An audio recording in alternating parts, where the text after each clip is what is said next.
one thing that we need, and that is to boost our immune system. So why did they close us down?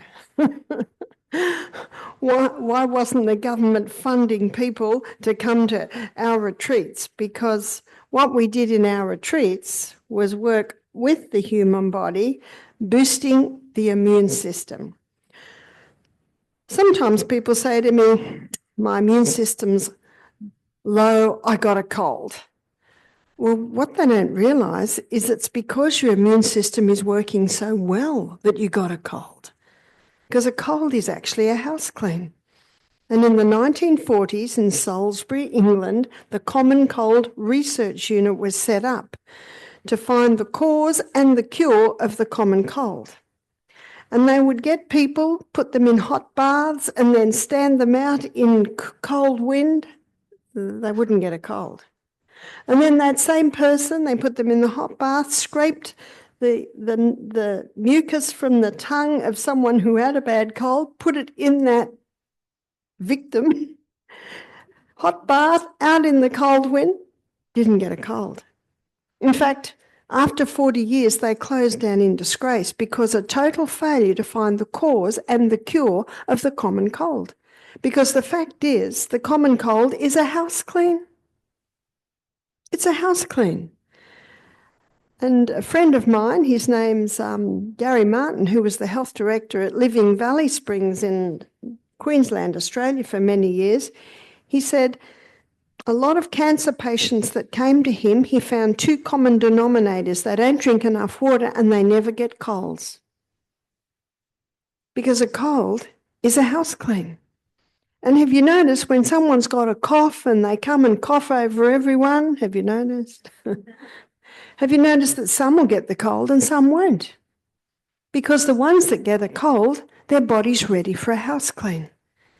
And if you can give the body the right conditions, which means exercising, going to bed early, drinking adequate water, eating nourishing food, we live in a self-cleansing, self-healing organism.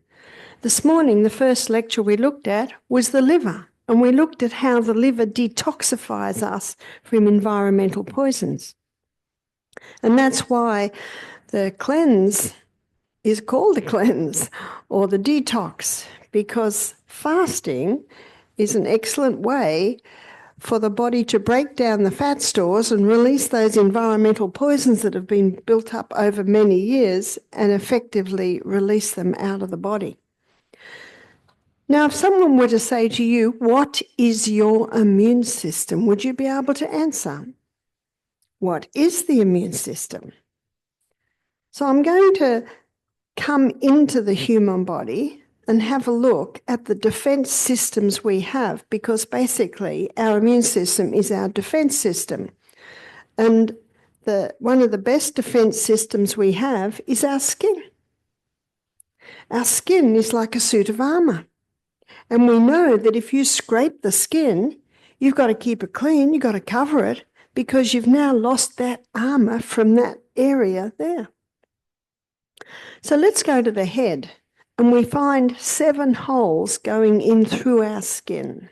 We've got 2 eyes, 2 ears, 2 nostrils, and a mouth. Let's start with the eyes. If something were to hit you like this, have you noticed you've got these bony structure here that can protect the eye? But let's say it's smaller, then you've got the blinking reflex, and you've also got the eyelashes, which trap many things. And then if something's so tiny it actually gets in the eye, then the eyeball is coated with a mucus that can trap whatever little bug might goes in. And then you make the eye go round and round the world, and it'll push that little bug usually to the corner, and you can flick it out. What an amazing defense system God created in this incredible body is the protection that the eye has. Let's look at the ears. Yes, you've got a hole going in through the ear, but there's an eardrum there. And that eardrum protects, although even though it protects, you can hear. So the sounds go through, and it's an incredible mechanism inside the ear, a fascinating thing to study. And you've also got little hairs in the ear, and you've also got a bit of wax in which can trap anything trying to get in. Let's go to the nose now. And the nose is incredible because there are all these little caves inside the nose. And if we breathe in through the nose and we breathe in air that has got a bit of dust on it, it's heavy. But if we breathe in pure air, it is very light and it goes straight down the back into our trachea and into our lungs. But if it is heavy because it's got a little dust on it, it goes back, it ricochets backwards and forwards all through the nose until it drops off that dust, becomes light, and then it goes through and into our lungs. And then at the end of the day, we blow our nose. Is that right? And get any little bits of dust that have been caught in those hairs. And that's why it's so important to breathe through your nose, because nose purifies the air. It warms the air, it humidifies the air, and the little canals at the back of the nostrils, they pressurize. They pressurize the air, making it perfect for the lungs. But nose also balances the blood gases. And now we come to the mouth. That's the last one. So what defense systems do we have in the mouth? That's why we should always breathe through the nose, because it's the nose that prepares the air for our lungs. So what about the food the food that goes into our esophagus and then goes down into the stomach? What happens if that food has yeasts or bacteria on it? Well, the frontline defense in the stomach is our hydrochloric acid. Now, a lot of people don't realize how important the hydrochloric acid is. There's a tight one. Hydrochloric acid, and we looked at yesterday, yes, it connects with pepsinogen to release pepsin, which breaks our protein down. But acid does something else. It's antimicrobial. Antimicrobial meaning it's antifungal, it's antibacterial, it's anti-yeast, and that's why dogs get away with eating rotten food, because we've got 10 times the hydrochloric acid that we have. So kind of defense down the esophagus is the hydrochloric acid in the stomach. And that's why it's so important to have good levels of hydrochloric acid. And we can maintain good levels of hydrochloric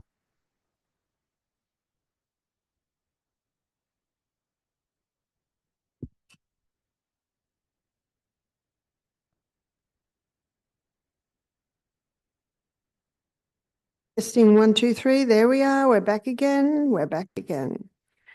So we can maintain good hydrochloric acid by eating at meal times.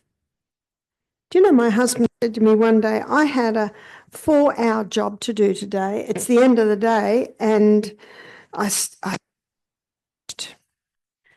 so why hasn't he finished? He kept getting interrupted. The phone rang, people come into the office. That's exactly what happens with the digestion of our food. So when we eat, we should eat. Nothing else goes in. It takes 3.5 to 4 hours to digest a meal, and then our stomach likes a 1-hour rest. And the best thing to do between meals is to drink water. If we drink water with meals, it dilutes or waters down our hydrochloric acid. Eating the main meal at the end of the day, it can exhaust our hydrochloric acids. Eating all day long exhausts hydrochloric acid. So you can do much to boost your hydrochloric acid by maintaining those simple principles with eating. Drink between meals, leave a 5-hour break between meals, and eat the largest meals at breakfast and lunch. That will help to maintain hydrochloric acid levels. If everyone had strong hydrochloric acid, there'd be no such thing as food poisoning. Because if we do eat something that is bad, our hydrochloric acid is well able to deal with that. So our hydrochloric acid is our front line of defense for our immune system going down our gastrointestinal tract. But what say someone is eating all day long and drinking with their meals? And by the way, anxiety, stress can block release of hydrochloric acid. And maybe there is some bacteria or yeast in the food and it survives the stomach. Will God, in his wisdom and mercy, put another defense system further down? And further down our gastrointestinal tract, coming to our small intestine, are villi. Up the middle of the villi is a lacteal, that's part of the lymphatic system. We looked at this yesterday, and over the villi is our blood capillary network. But what I wanted to specifically talk about in reference to the immune system is the thick turf wall that coats this villi in the gut. And this is called our microbiome, or it's also called our friendly bacteria. And these friendly bacteria, or this gut flora, it's responsible for the final breakdown of our food. We looked at that yesterday. Releasing B vitamins, also melatonin and glutathione. It's responsible for the absorption of our food out of our gut and into the blood. But what I particularly wanted to target on in this lecture is the protection. It also nourishes the cells that line the gastrointestinal tract. But this protection role that it plays is the second line of defense, or basically our immune system, protecting the blood against any harmful pathogens that might be in the gut. That frontline defense, our microbiome, and by the way, we have 10 times more microorganisms in our gastrointestinal tract than anywhere else in the body. And there are 10 times more microorganisms in the body than cells, and we have 100 trillion cells in the body. I'm not a mathematician, but it just sounds a lot, like a lot. But this gut flora is vital because 70% of our immune system is dependent on our gut flora. And that's why one of the best things you can do for a little baby is make sure that the mother is not taking anything in pregnancy that would knock back her gut flora, and also breastfeeding as soon as the baby's born, birthing naturally. I was reading the report of one obstetrician, and he maintains that most caesarean sections are unnecessary. And I was reading a book, I read it about 18 months ago. It was called The Midwife of Auschwitz. And this lady was Polish. She worked with the resistance. She was caught. She was sent to the concentration camp. And she was a midwife. And so that's what she did in the concentration camp. She delivered babies. In 2 years, she delivered 3,000 live babies. Now she never lost a baby. Now these women were suffering from the most severe malnutrition. They were in the most horrific environment, mentally, physically, emotionally, spiritually. Filthy. She never lost a baby. So what's happening in our hospitals? What's happening in our hospitals with this high rate of caesarean section? And that's why I say to mothers, if you go into labour, don't go into hospital till the last minute and they haven't got time to interfere with you. Now, these babies in the concentration camps, sadly, a lot of them didn't live long because the mothers just couldn't make the milk. But the point is that woman, that midwife, delivered 3,000 babies in 2 years without losing a baby. No caesarean sections. My husband told me that his first wife, their second baby, She was in labour with the second baby, and the heart rate dropped. And the nurse and the doctor said, we're going to have to do a caesarean section. The heart rate's dropped. Now, Michael, he was only late 20s. He said, no. And they said, excuse me, sir, but you could lose your wife and your baby. What's the doctor doing now? Fear. And Michael, who doesn't know much at all about medical things, he said, no. He said, I know that God made babies to come out that way, and that's the way this baby's coming out. Baby was born. So when I read the report of this obstetrician who maintains that most caesarean sections are unnecessary, and when the baby's born via caesarean section, they miss out on a lot of important gut flora. And if the woman has antibiotics in pregnancy, antibiotics very effectively knock back the gut flora. See, antibiotics are killers. They kill the good and the bad alike.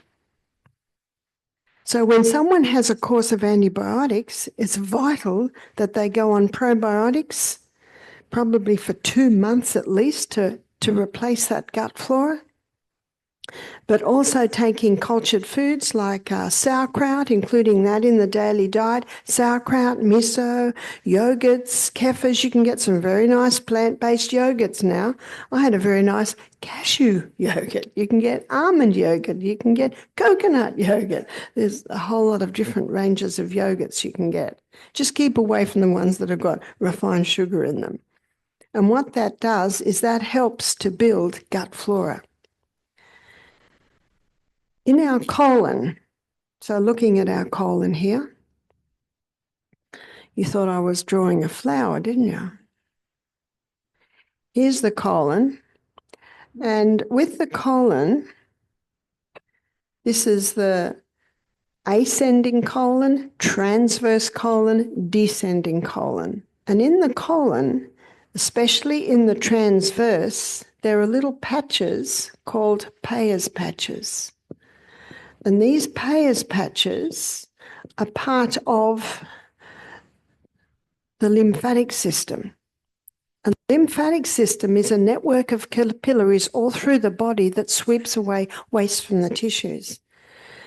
And when the waste is swept away from the tissues, then taken into the nodes in the arms, in the neck, in the groin, and in there's the white blood cell lymphocyte. And the lymphocytes helps to deal with any waste that's dumped into the lymph nodes. But the Peyer's patches are part of this, and they contain lymphocytes. And so the lymphocytes are very much dependent on good gut flora. So let's say hydrochloric acid's low, so the pathogen escaped that. And let's say they come down here and maybe they're on long-term painkiller use, maybe the person is on the statin drugs, and on Friday you're going to learn how they are unnecessary. They kill off the gut flora, or they've been on antibiotics, they kill off the gut flora. A lady said to me one day, my daughter in the first year of life had 22 courses of antibiotics. Oh, I wonder if her gut flora will ever recover. In fact, I think that's criminal use of antibiotics. Because what's the definition of insanity? To do what you've always done and expect different results. If it's not working, try something else.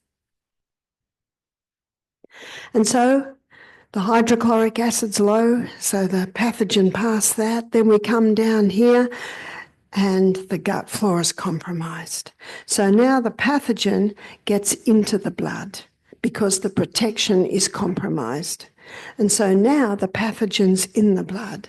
So in the blood, we come to another line of defense, which is probably what most people know as our immune system, and that's our white blood cells.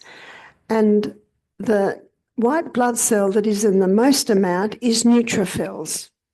And the neutrophils make up about 65% of our white blood cells. Neutrophils are an amazing white blood cell. They can get out of the blood and merge into the tissues if there's a cut or anything that needs working on. And what they do is when they come to a pathogen, they surround it and they release hydrogen peroxide and kill it with hydrogen peroxide. Isn't that fascinating? And they basically die in the process. That's why if someone has like an ingrown toenail and you'll see pus there, they're just dead white blood cells, particularly dead neutrophils. Another white blood cell is lymphocytes, and they take up 20% of the white blood cells. And the lymphocytes are like the scouts. They're roaming around looking at where help is needed. And they will message the neutrophil, because the neutrophils are the main killers. They're the main ones that surround and release that hydrogen peroxide to kill. And there's monocytes. Are another white blood cell, and they make up 10% of the white blood cells. And the monocytes, they're the cleaners. So if the neutrophils have been surrounding and killing any pathogens in the blood, then the waste from that, the monocytes come along to clean it up. They're like the cleanup team. And then 3% of the white blood cells is basophils. And basophils, there's only a few of those, but you'll see more of them whenever there's an allergy, as you will with eosinophils. And eosinophils and basophils, they're the ones that you'll see an increase in if there's allergy. And the most common allergens, we've been looking at that this week, are usually to dairy and wheat. At Misty Mountain Health Retreat, when I was the health director there, I used to do a live blood analysis. You take a finger prick and you put the blood, that drop on the cover slip, put it on a slide, put it under the microscope, and then it comes up on a little television screen. And you see the lots and lots of red blood cells and a few white blood cells. And you can determine by the look of the size and the shape of the white blood cell is what type of white blood cell it is. But what was unique about the basophils and the eosinophils, they light up, because what we used was a dark field condenser. So the red and white blood cells are against a dark black background so you can see them. And yes, the white blood cells are white. The eosinophils are quite unique because inside the eosinophil, so let's say this is an eosinophil here, and the red blood cells would be about this size, but inside are all these little dots, and they're all moving around. And what those little dots are is histamine granules. So if someone has a rise in eosinophils, they have a rise in histamine, and they get allergy-type responses. And if they go to the doctor, what does he give them? Antihistamines. But what should be asked is, why are the eosinophils in such large amount? If I would see about 2 eosinophils in the slide, that's about normal. If I would see 5 eosinophils, that would indicate a sensitivity to usually wheat, dairy.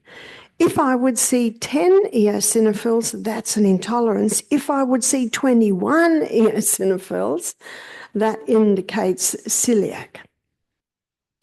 Now, what the princes will tell you, the only way to diagnose celiac is a biopsy of the colon. I would never suggest a biopsy of the colon. Whenever you do a biopsy, you're damaging the tissues. Well, do you need to have a live blood analysis? Not necessarily, because your body's reactions will tell you. And what I found is that when I looked at the live blood analysis, it really just confirmed what I'd already suspected as I talked to the people.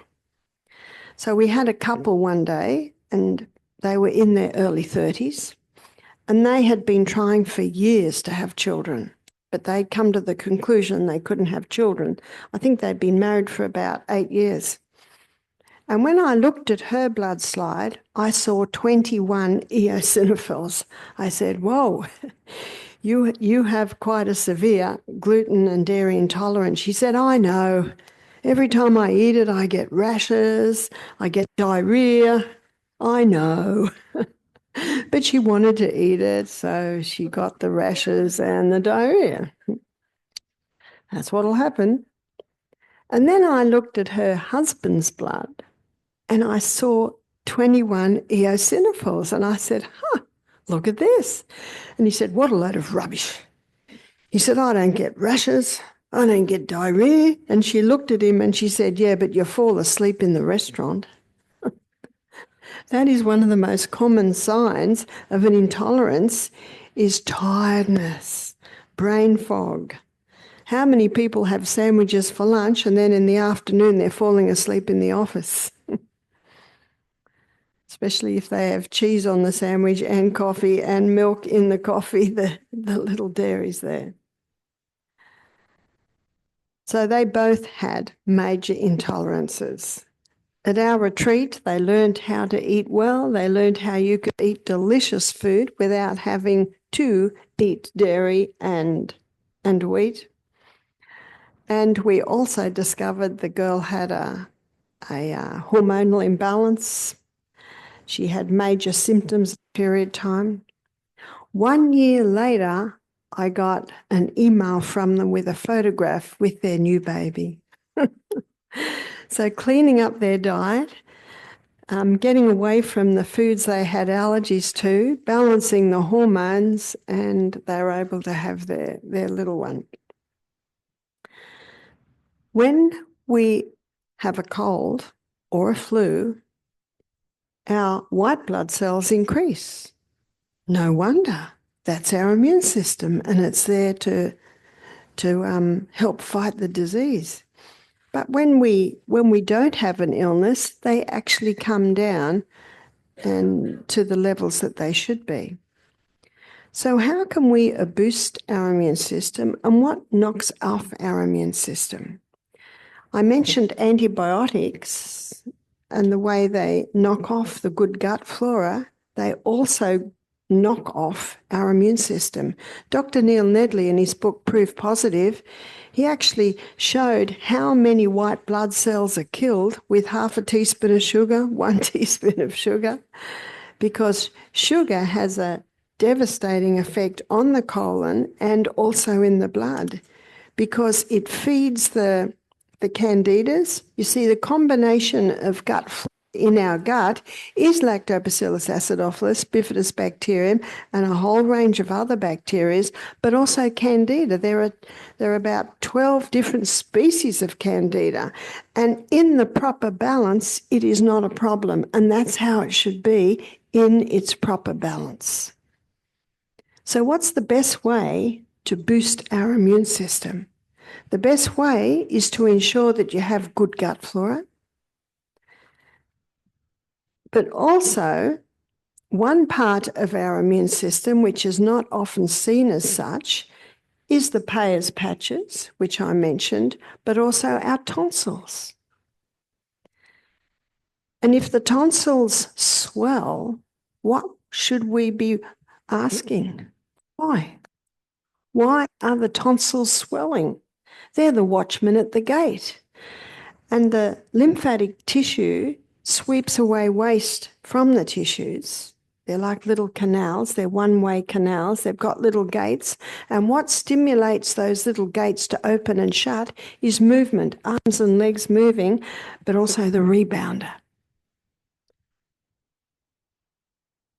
So with the tonsils, if they're swelling, it's the body saying something's wrong. Something's wrong. You see, that's a defense system. So why would they swell? Usually breathing in moldy air, breathing in chemical air, but also allergen foods. So when a mother tells me her little one has swollen tonsils, I suggest stopping the 5 allergens, which is wheat and dairy and oats, peanuts and refined sugar. And usually within a couple of months, you can see those tonsils settle right down. To chop the tonsils out makes no sense to me at all. So if they're the watchman at the gate, you've now lost your watchman at the gate because it's one of the defense systems. So let's say in the old days they had fenced cities, and on the walls there would be watchmen, and they see an enemy coming and they start blowing the trumpet, and someone inside the walls gets annoyed at that trumpet blowing, so they shoot the watchman. What's going to happen now? Next thing, the enemy's in there. So to take the tonsils away makes sense. One should be looking at why are the tonsils swollen, and so then you use the process elimination and eliminate anything that could cause those tonsils to swell. So what is the best way to boost your immune system? We'll make a list here of what you can do to boost your immune system, because that is what God gave us to basically fight disease. So I'm going to go through the Sustain Me principles. Sunshine. Sunshine, when it hits the skin, stimulates blood movement through the skin and also penetrates very deep into the body. And that warmth can even penetrate.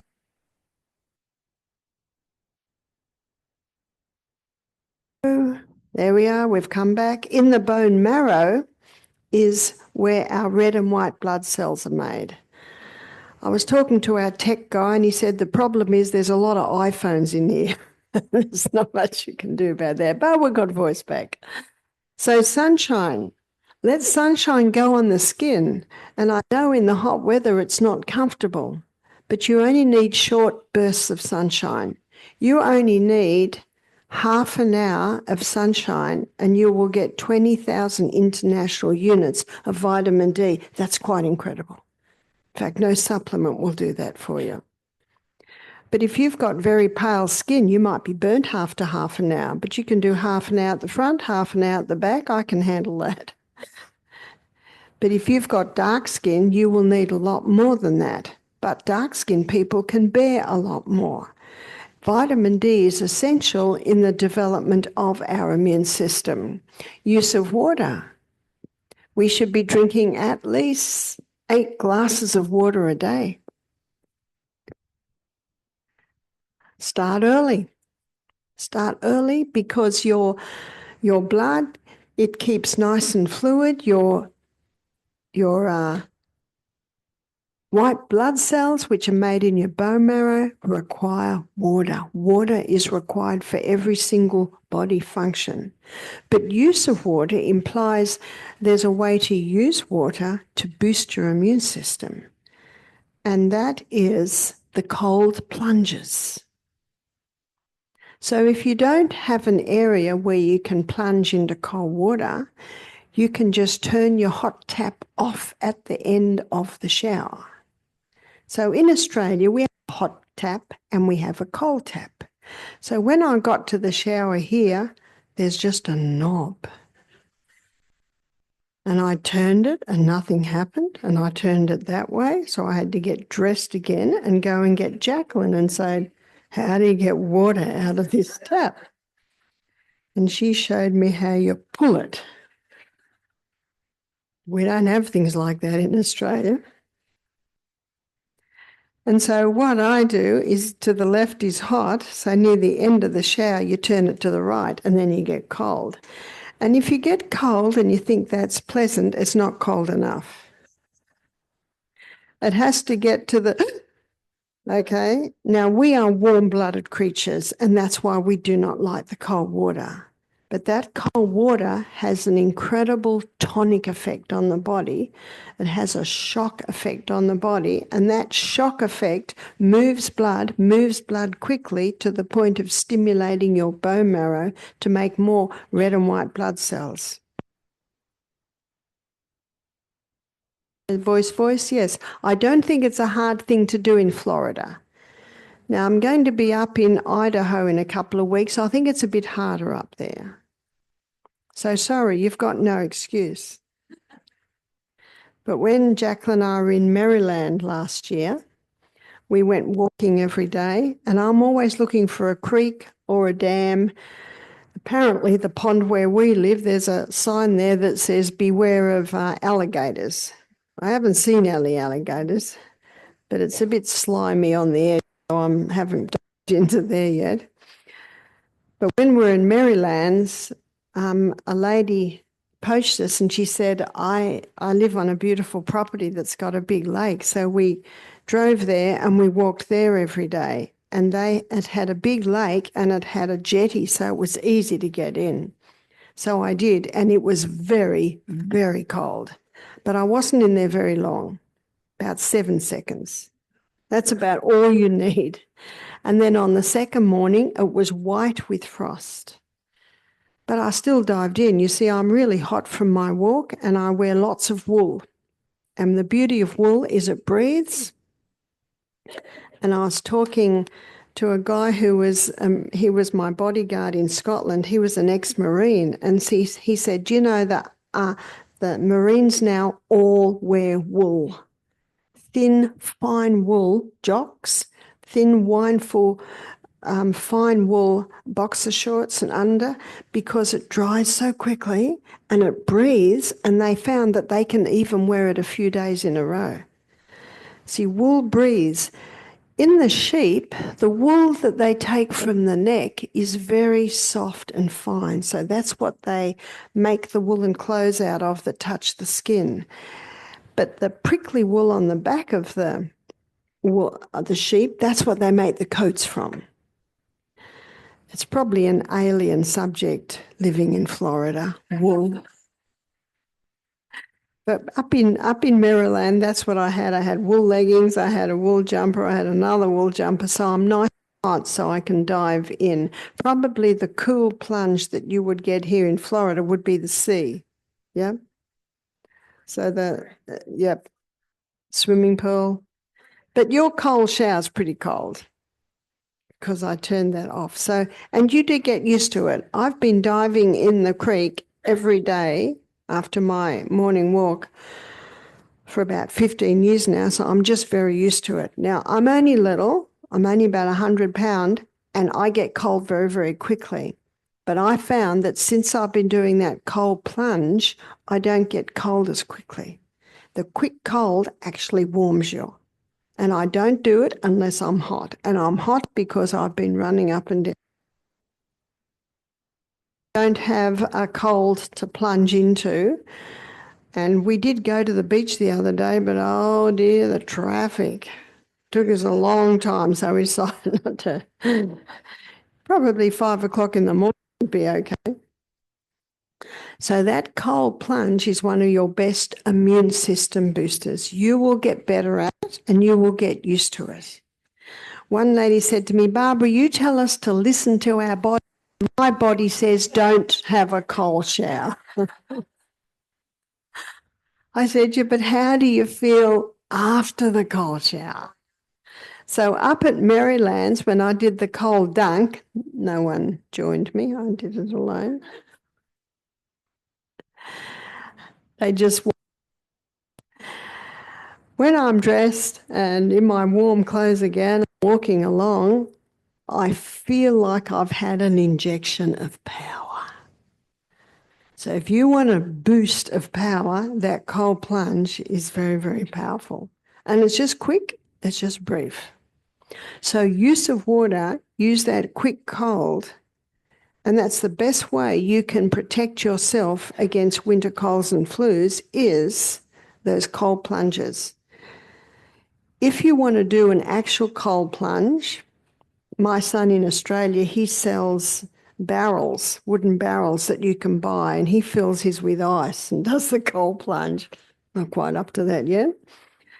And if you do that, you have to build yourself up to it. You just can't start with 3 minutes. Start with about 10 seconds. But feel how you feel afterward. It's like the body because we're warm-blooded creatures, and because if you were to just stay immersed in very cold water, you can actually die of hypothermia after a while. And so what the body does when you go into cold water, there's a reaction. And it's that reaction to the cold that has that tonic effect on the body to the point of even boosting your immune system, your red and white blood cells from the bone marrow. So that's where water can be used inside and out. Sleep. It is while we sleep that our batteries are recharged. It is while we sleep that our immune system is recharged. And it must be 8 hours. Tomorrow night, I'm going to define sleep in more detail. I'm going to give you the perfect mathematical formula. 8 hours to work, 8 hours to play, 8 hours to sleep. And you can train yourself into sleep if you're not quite getting 8 hours. Little by little, you can train yourself into it. If you say you can, you will. And if you say you can't, you're right, you won't. It's like the lady that said to me, I can't sleep, I can't sleep, I can't sleep. I said, don't say that anymore, because every cell in your body's listening. And it says, looks like we can't sleep. It's called cognitive behavioral therapy. Your words affect your mind. Trust in God. Stress, worry, anxiety has a devastating effect on the immune system. Trust in divine power takes into consideration all the mental, emotional, spiritual aspects. So trust in divine power means, please don't worry, because God is a solution God. No matter what happens to you, there is a solution. So it was quite alarming this week to see the amount of fake books that are coming through. People think they're buying my book. In fact, today we got 3 big encyclopedias, Dr. Barbara O'Neill's encyclopedia, and they're all scams. And people say, does that upset you? I said, I don't like it, but what can I do about it? And we are in the process at the moment. We've got a team that are going to start taking the scammers down. We have to prove, can you believe I have to prove that I wrote the book, my book? And also, please remember that Amazon's making a fortune out of these scam books. So you see, they're hesitant to even take them down. But you know, the Bible says you can do nothing against the truth, only for the truth. So even something like that, I don't stress or worry about it. I just think, well, we'll see what happens. Because God has given us one day at a time, and we've got today. So remember, one of the best things you can do for your immune system is trust. Trust means I don't like it, I don't know what's going to happen, but I know that God has a path. He has a way through every situation. He just wants us to trust him. Abstain. Abstain from anything that can slaughter your immune system. Long-term painkiller use. If you're on long-term painkiller use, I've got some good news. You can come on, not immediately. As you implement the basic laws of health, especially starting to build up the body, because if there's been injury anywhere in your body, especially on the bones, we just haven't got bones, we've got muscles, we've got ligaments, and we've got tendons, and they can be built up. And as they're built up, they can compensate from skeletal injuries. That's the good news. We had a guest attend our program. He was an Italian young man. He was about 33. And he said he hurt his back at work, lifting too many heavy things. He went to the doctor, and the doctor did a scan and said, we're going to have to do an operation. You've got a bulging disc, you've got this and that. And he said, which is what we all should say, thank you so much for your opinion. And he went home to mum and dad. His Italian parents that lived in a house that had, and every spare inch had garden. It had fruit trees. It was only a building block in the town, but it had olive trees and lemon trees and orange trees and tomatoes and cucumbers. And he rested. He just rested. and he ate mum's good home cooking, and he just rested. And after 2 months, every day he found he could do a little bit more. But you know what he did? He just listened. He just listened, and his back told him what he could and couldn't do. Does our back tell us that? Yes, it does. And there are whole books written about this. It's called mindfulness. Listening. Have you ever been to a doctor that doesn't listen to you? It's very frustrating. Don't be that doctor. Don't be that doctor. If your body says stop, stop. And that's what this guy did. He was just he didn't know hardly anything about health. But he didn't want that operation. Do you know, sometimes operations help and sometimes they don't. In fact, I've had several people contact me and say, I had an operation, they accidentally cut a nerve, and now I'm in constant 24-hour pain. Yeah, the nerve has been cut. That's very, very hard. So I would like to try everything I could rather than have the operation. And he said after 2.5 months, he found that he could walk. He walked a little bit more every day, and he totally healed. He said that was 10 years ago. He said, but I'm very mindful of my back now. You know how we should lift? Here. The biggest muscle mass in the body are the quads. The biggest bone in the body is the femur. Do you ever wonder why God made it that way? It's because that's where we should bend. Have you seen how a 2-year-old picks up a ball? This is how they pick up a ball. How do we pick up balls? When you bend like that, you weaken the back. So when you bend, it should be with a straight back so that all the weight is taken in your quads and in your femur. Now, if your quads aren't strong, you can strengthen them by just going almost up, almost down, almost up, almost down, almost up, almost down. And when they start screaming at you, give them a whack, give them a break, and then do it again maybe half an hour later, almost up, almost down. Because muscle knows age. Whether you're 9 or 90, you can have strong muscles. So it's important to always listen. But what this young man had to do, he had to stop all his coffee, had to stop all his wine, had to stop his sugar, because they all help to knock back that gut flora.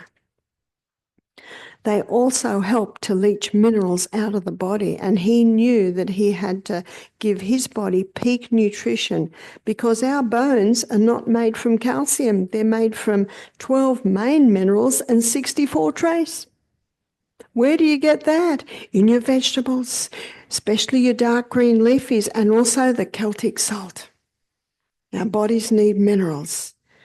So he knew that he had to stop from all of those stimulants that were leaching the minerals.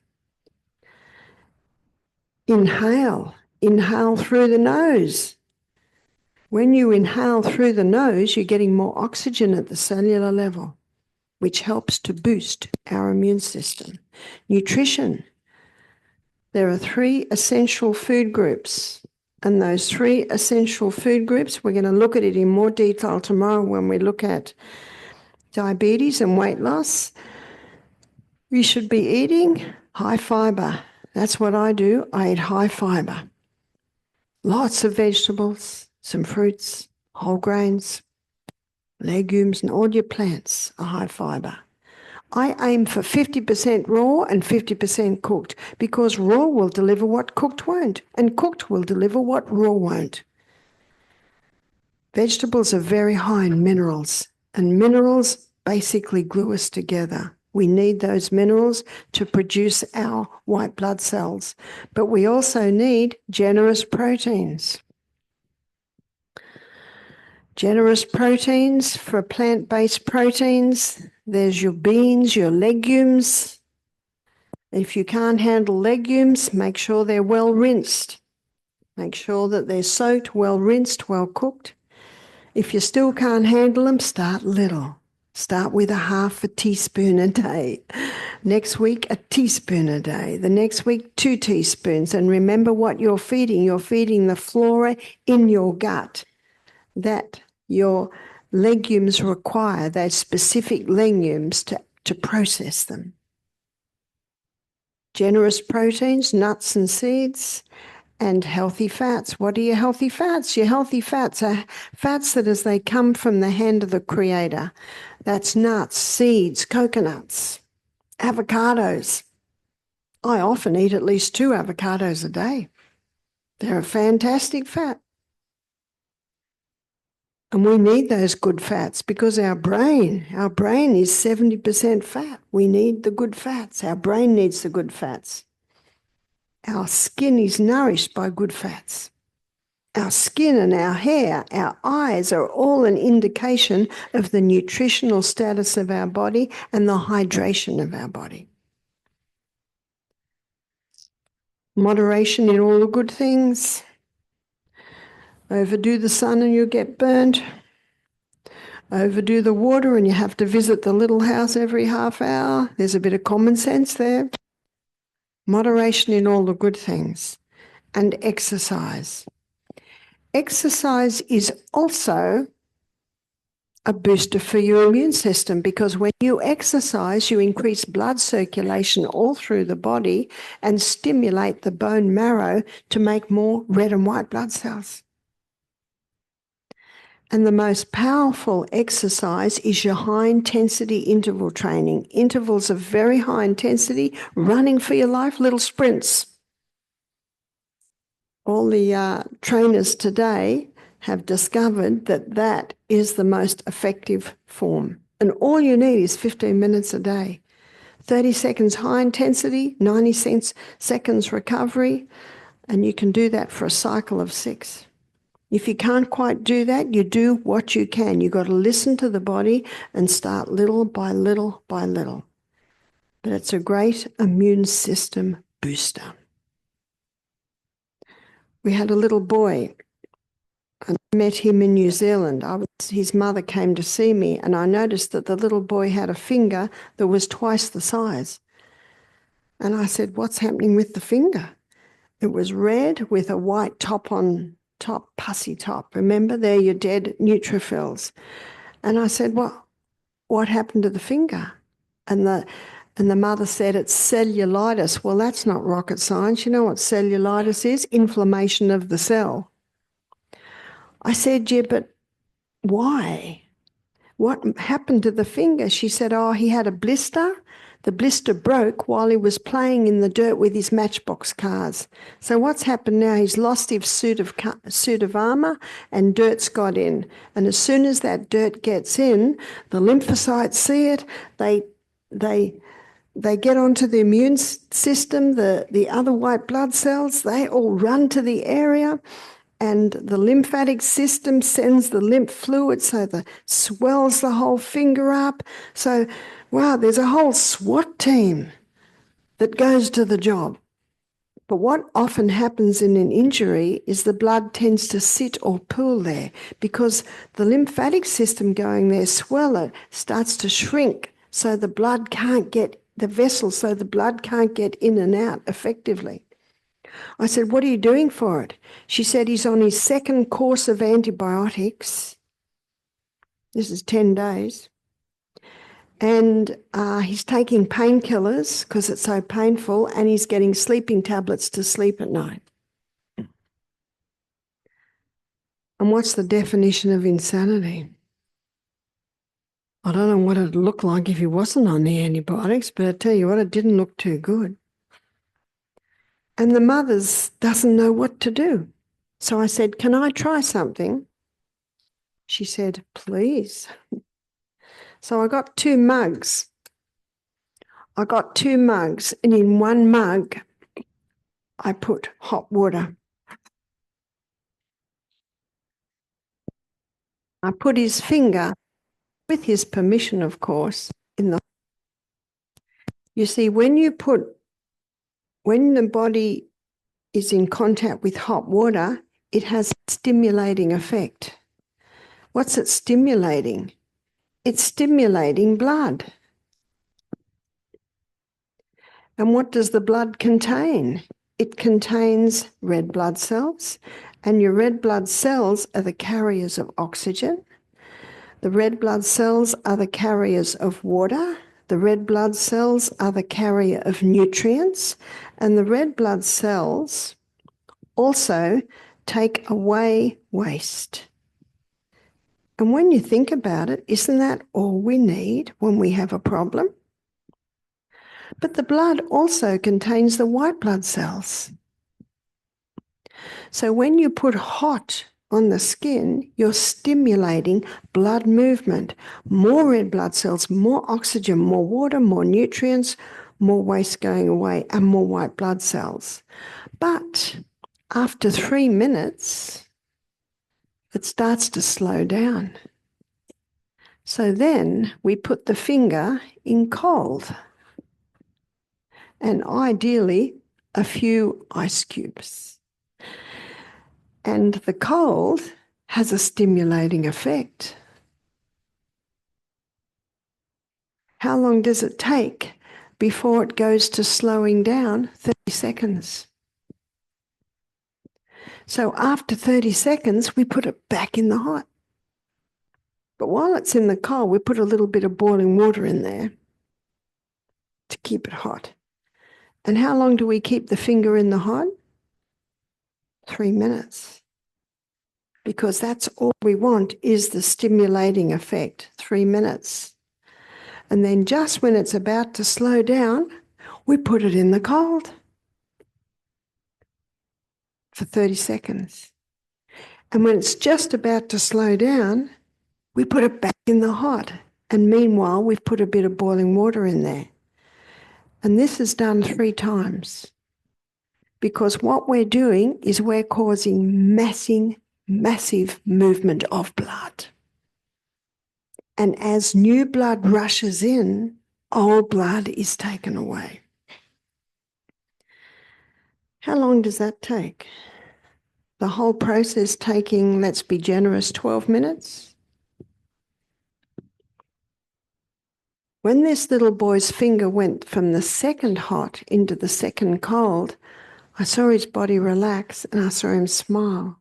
What did that tell you? He's got relief.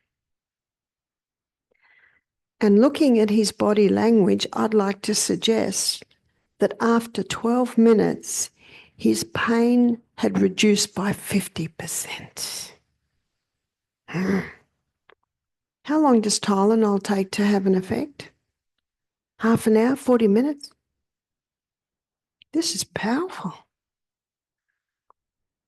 But not only are we moving blood, not only are we taking the old blood out and getting more oxygen, water, nutrients, and more white blood cells, but that alternating of the hot and cold stimulates right down to the bone marrow to make more red and white blood cells. And then I grated a potato, about a teaspoon. I put it in a cloth. I wrapped it on his finger. I covered it with plastic to insulate it and wrapped it in tape. And then I asked God to bless that potato poultice.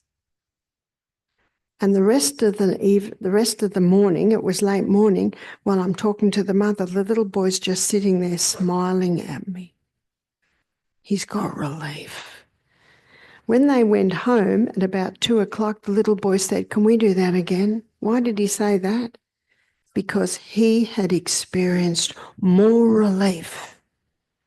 He had more relief than he'd had in the whole of the 10 days. And by the way, what are the painkillers and the sleeping tablets? What are they doing to his liver and kidneys? Jeez. And what's the antibiotics doing to his gut flora, which is where his immune system is built from? The mother said that that evening he had a shower, took it off. Every time he took it off, they put a fresh potato poultice on after the hot and colds, and the finger was going down, down, down. Then he had a potato poultice on all night, and she told me when they woke up in the morning and they took it off, the finger was totally back to normal and all the waste had come out. Now we just had a hole, which was as clean as a whistle. Just grated potato and alternating hot and colds. Do I need to tell that mother what to do now? No. Whenever you've got broken skin, yes, you've got to cover it. But when you see pus, it doesn't mean you need an antibiotic. It's just white blood cells doing a good job, but the body just needs a bit of help. And these alternating hot and colds are a powerful way to do that. And the reason why, you see Battle Creek Sanitarium, that little movie clip you saw, 1,000 beds they had at one point. People from all over the world came to Battle Creek for this health centre. And remember what I said about Dr. Kellogg? Dr. Brown said he was an excellent surgeon, but he rarely used surgery. Because you know what he used? This. He's written whole textbooks on hydrotherapy, using the hydrotherapy, the alternating hots and colds. It's a powerful treatment. You can do it on the feet, you can do it on the hands, you can even sit in the hot and cold water for problems in the abdominal area. In my book, Sustain Me, I have a chapter on hydrotherapy, simple treatments for the home, because every home has water. Simple treatments and powerful treatments. And that explains why I was able to raise 8 children with no drugs. None of them ever saw a pediatrician or a doctor. The only time I took one to the doctor, my second youngest, when he was a baby, he had severe asthma. And I'll mention his story when I look at genetics tomorrow. You see, my father had asthma, my younger sister had asthma, and now my 5th child had asthma. But you know, after several visits to the doctor, I quickly saw they weren't doing much. So I ended up going to a naturopath, and he showed me how I could help to conquer that. Simple, natural treatments that really have been lost. It's time to revive them. And they're very powerful. So simple, but so powerful. The only time you wouldn't put feet in hot water is if the person had peripheral neuropathy. That means no feeling in their feet, or cold feet. You would never put cold feet into hot water. It can damage the tissues. So as you can see, there are very simple ways that you can build and boost your immune system. I'd like to look at questions now.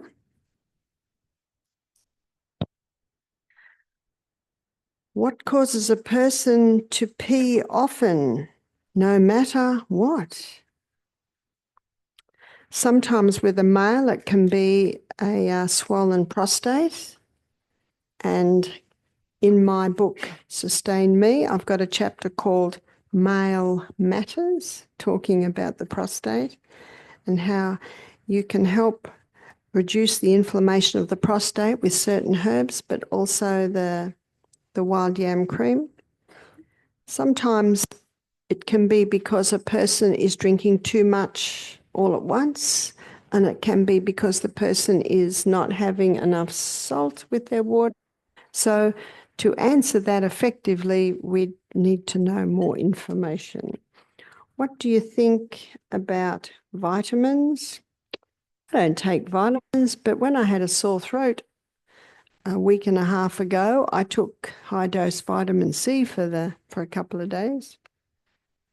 And sometimes B vitamins may be necessary for, we talked about it this morning with balancing the hormones, getting excess estrogen out of the body. So there might be a place, but personally I don't take them. Do you eat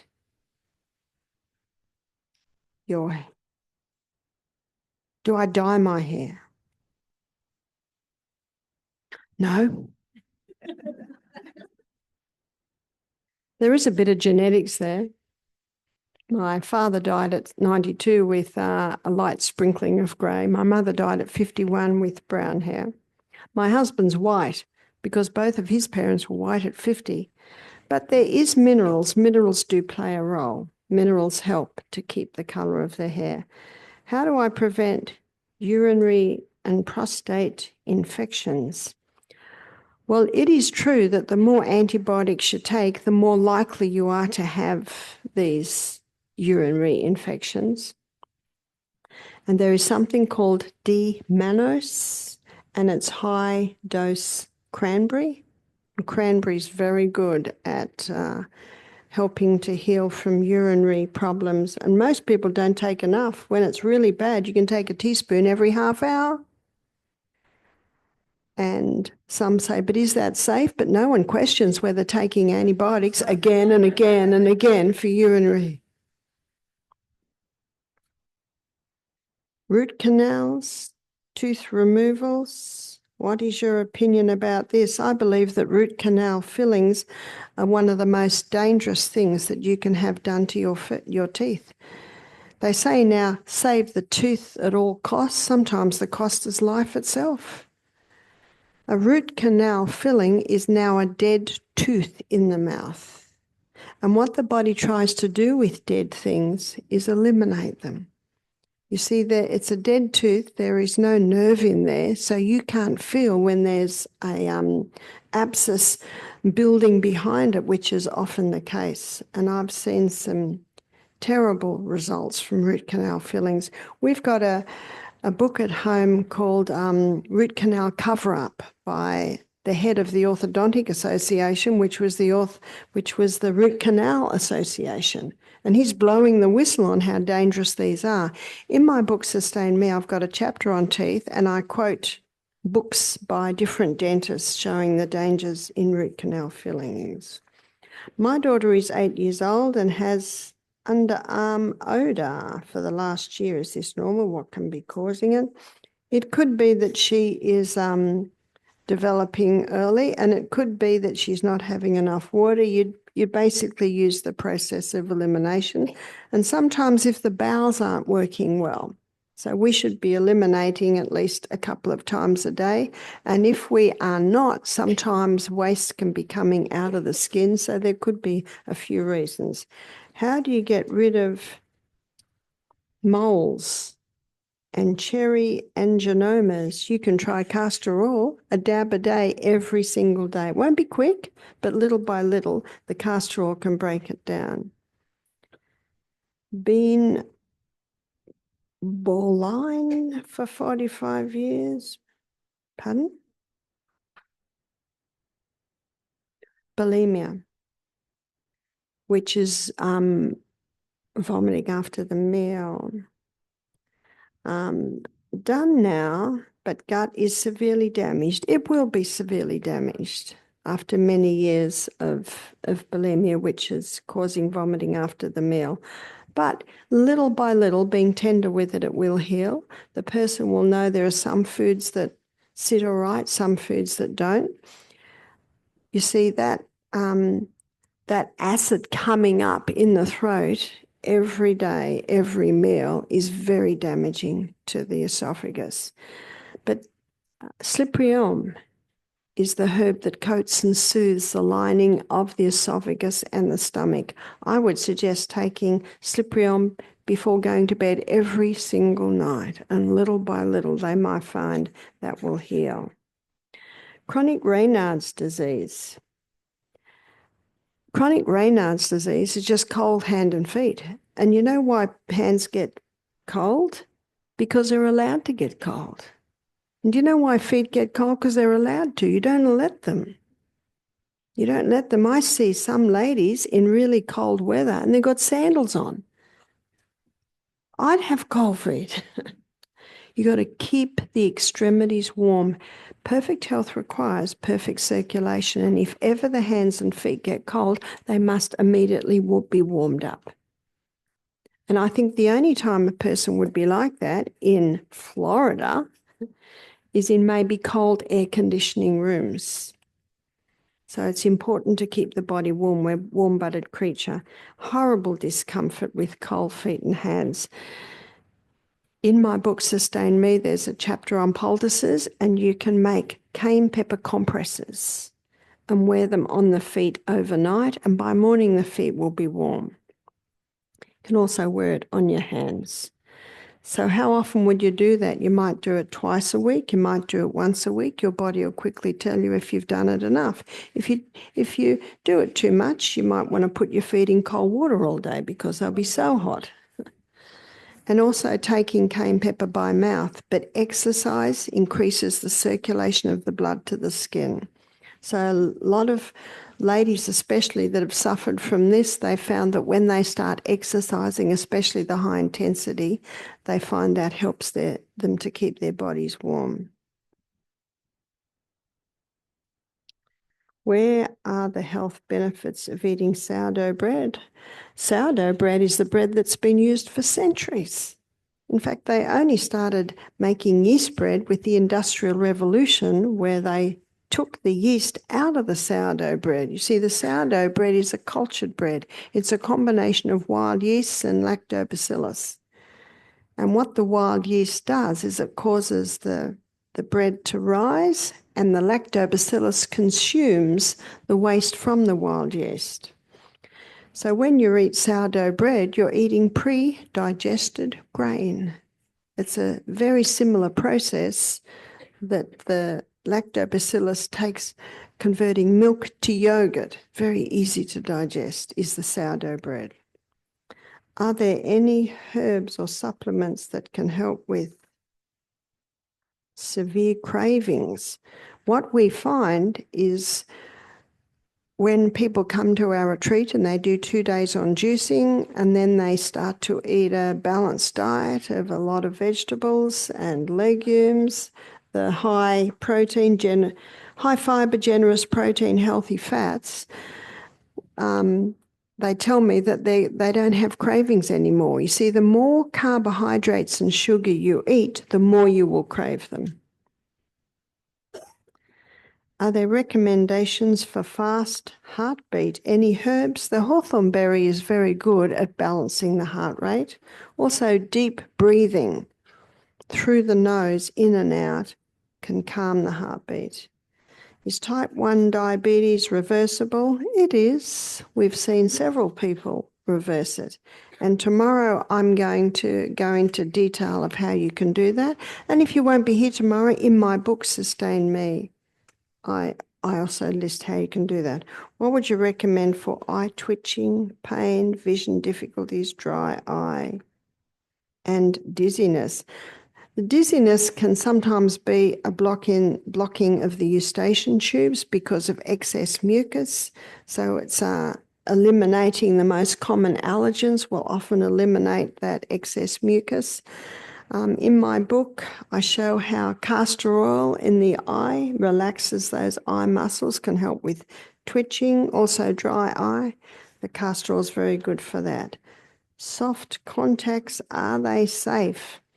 That I do not know. I do not know much about contact lenses. I haven't really investigated that one, so I can't really answer that. What do you recommend for glaucoma?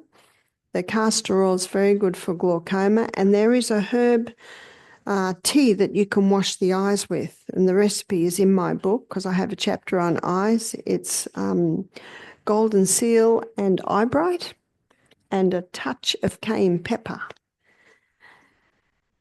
One man said, well, the eye drops from the doctor's sting, so what's the difference? But you must strain it. If it tingles too much, just water it down a little bit. You'll get to know it. What is your opinion of tudka, a bile salt that came from bears used 2,000 years ago in China? Oh, I don't know anything about it. So I rarely sweat in hot environments. Any suggestions?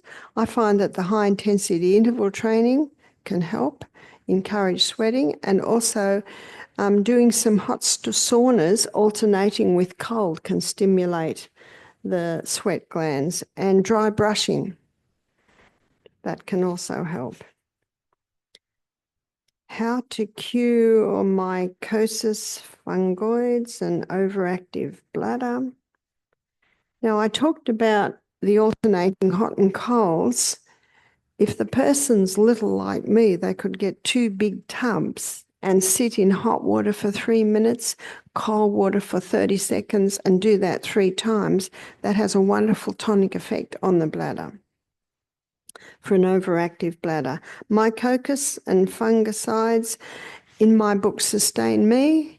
No, not Sustain Me, Self-Heal by Design. I have programs on dietary and herbal programs, how you can conquer fungus in the body. What to do about Hashimoto's disease. In my book, Sustain Me, there's a chapter on thyroid. And so implementing those principles can help to conquer Hashimoto's. How to help someone who suffered from severe black mold infection. Again, my book is Self-Heal by Design, has antifungal stage 1, and then after 2 months, antifungal stage 2, and the herbs you can take to conquer fungus mold in the body. What are your thoughts on peptides? Well, peptides are a breakdown from amino acids. It's a naturally occurring process that happens when we break down our proteins. And I think we should just get our peptides from the proteins we're eating. How do you feel about chiropractors and adjustments? I think chiropractors certainly can play a role. Chiropractors today, usually the modern chiropractors, usually work a bit more with the muscles and the tendons rather than reef and click. But I also like osteopaths because osteopaths work with tendon, ligament, muscle, and bone. And a lot of chiropractors have massage therapists that will massage you before you see the chiropractor, and that's a great idea. Because if it's just pull and click and you leave, and your muscles can pull the bones back into the place they were. But I think that they are the best people to go to if you have a problem with your spine. What is the best protocol or book to recommend for detoxing children from vaccines? The body naturally does detoxify us when you give it the right conditions. And in his book, Stop Autism Now, Dr. Bruce Fife, he has a look at how vaccines are some of the main causes and shows that eliminating the allergens that I talked about and implementing coconut oil, that can help to heal the brain cells from the effect of the vaccines. Do you recommend the colon tea for children? And what doses? It all depends. If a child's constipated, the first thing I would look at is, are they eating enough fruit and vegetables? Are they drinking enough water? So I'd have a look at the cause.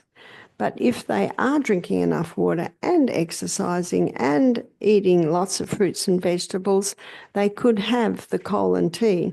And if they're half the size of the adult, well, you do half the dose. Constant sinus pressure and running nose tells me that person has an allergy. And so you eliminate the 5 allergens. It might take a good 2 months to see the full result, but those symptoms are typical of an allergy to those foods. Anything for nasal polyps? Had them now for about 35 years. What can help with nasal polyps is nose breathing, because nose breathing opens up the area, and problems with adenoids, with nose polyps, with tonsils, all of those reactions in those areas is due to allergy. So again, stopping the allergen foods. What can be done for kidney disease? 60-year-old, and he has multiple systems on one of his kidneys. You can wear castor oil compresses on the kidneys that sit at the back. You can get strips with Velcro on them to hold the castor oil compresses in place. And in my book, Sustain Me, I have a chapter on the kidneys that shows herbs that will help to restore and revive the kidneys. I had a traumatic brain injury,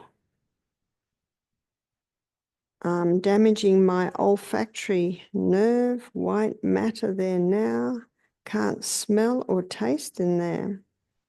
any way to regenerate so I can smell or taste. Taking zinc supplements can help to stimulate taste, so it's worthwhile trying that. Can herbs or essential oils cure neuropathy? What does cure neuropathy is cayenne pepper. Now, medicine has no cure for neuropathy, but we've had guests that have had neuropathy.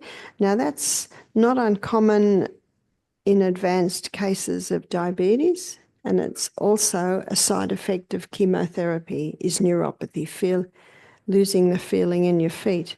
So wearing cayenne pepper compresses on the bottom of the feet overnight for neuropathy, I would suggest doing it, say, 3 times a week. How often would you do it? Well, you just see what your feet respond to. But we had one guy, and he said after wearing the cayenne pepper compresses on the bottom of his feet, the next day he had pins and needles in his feet. That's the first sign that life is starting to come back in his feet.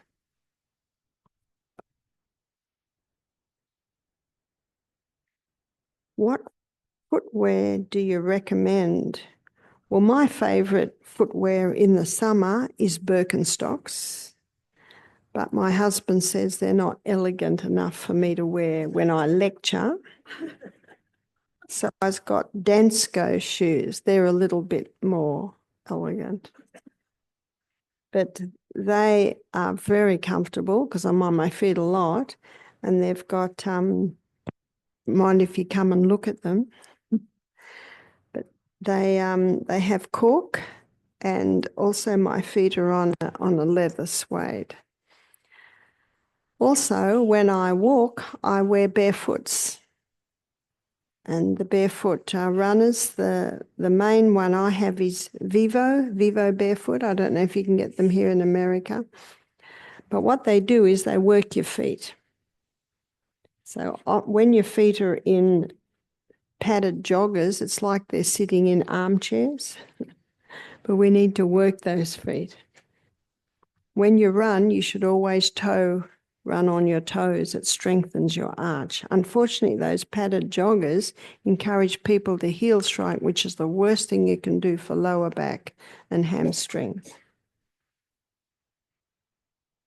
Should we walk without shoes? Grounding to strengthen the feet? Yes, and I mentioned that this morning. To walk barefoot. Sand is an excellent, that really strengthens all the muscles in your feet and your legs. What can we do to avoid plantar fasciitis?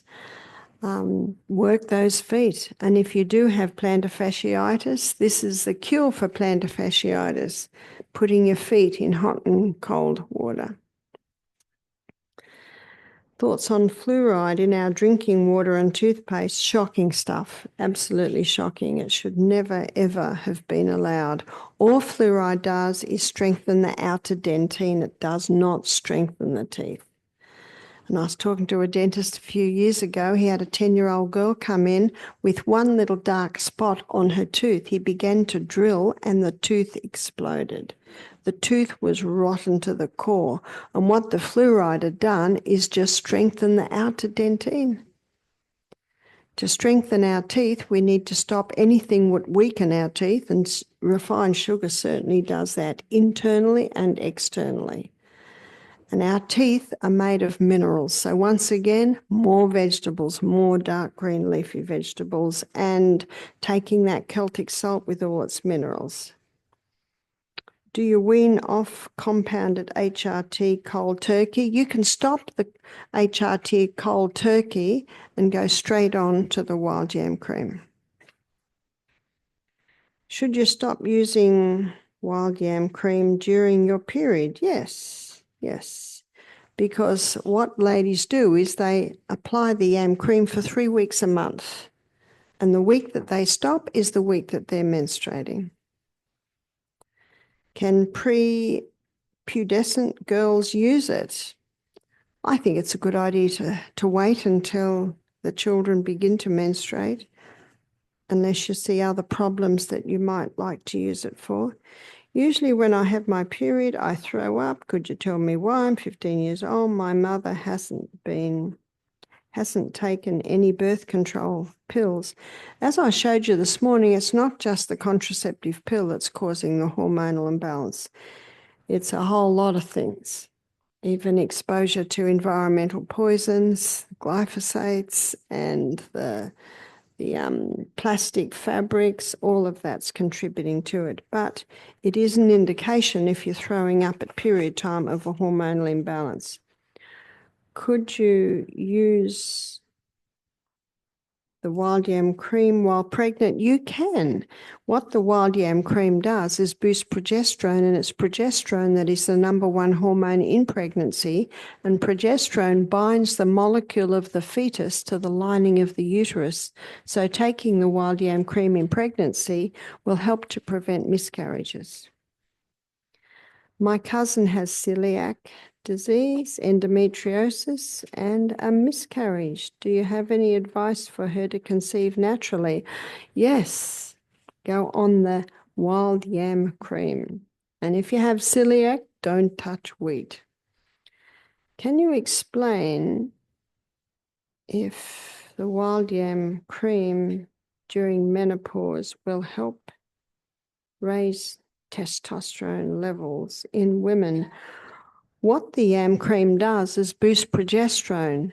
And if your testosterone levels are low, it'll bring it up. And if they're high, it'll bring it down. So taking the wild yam cream just works with your body and will balance the hormones naturally.